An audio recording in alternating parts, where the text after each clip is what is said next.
As we're watching this, we're now joined by Ambrosio Hernandez. She's with Telemundo 51, who's been monitoring all the various broadcast reports. She joins us from Miami. Ambrosio, are you there? What are you picking up about the situation now?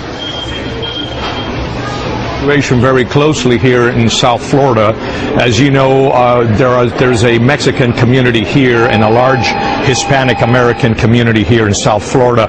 All we know at this time is that the passengers have been freed, but apparently the crew remains aboard, and that the Mexican president is planning to show up there at the airport. That's all we know at this time. Is there any reporting, or are you getting any broadcast reports that you're monitoring that this is now over? I mean, now that we see, at least 3 men in handcuffs surrounded by security forces. We saw the tape of the passengers being let off the aircraft. Any indication, any reporting from Mexico City that this is now essentially done, that the mission has been completed, that it's a success? No. On the other hand, the reports we are getting right now from Mexican television is that the passengers are freed and that the crew apparently is still on board.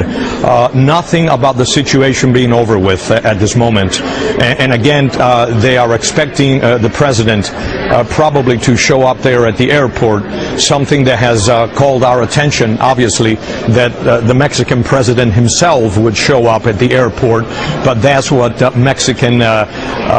Mexican press is actually reporting at this moment. But not that it's over. By no means is this over right now.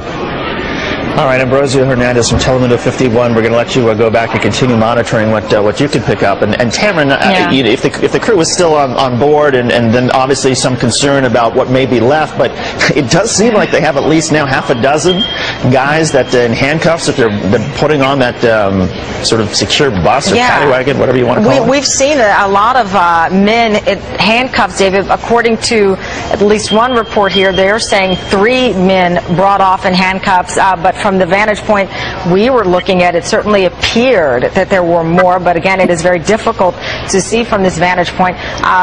The reporter who was just on with us said that they believe the crew members are still on. I'm not sure if there's another threat that's keeping them on board. If they are, this is all playing out live, so we have no idea who is still on that aircraft, but certainly quite a few passengers as well as some individuals in handcuffs.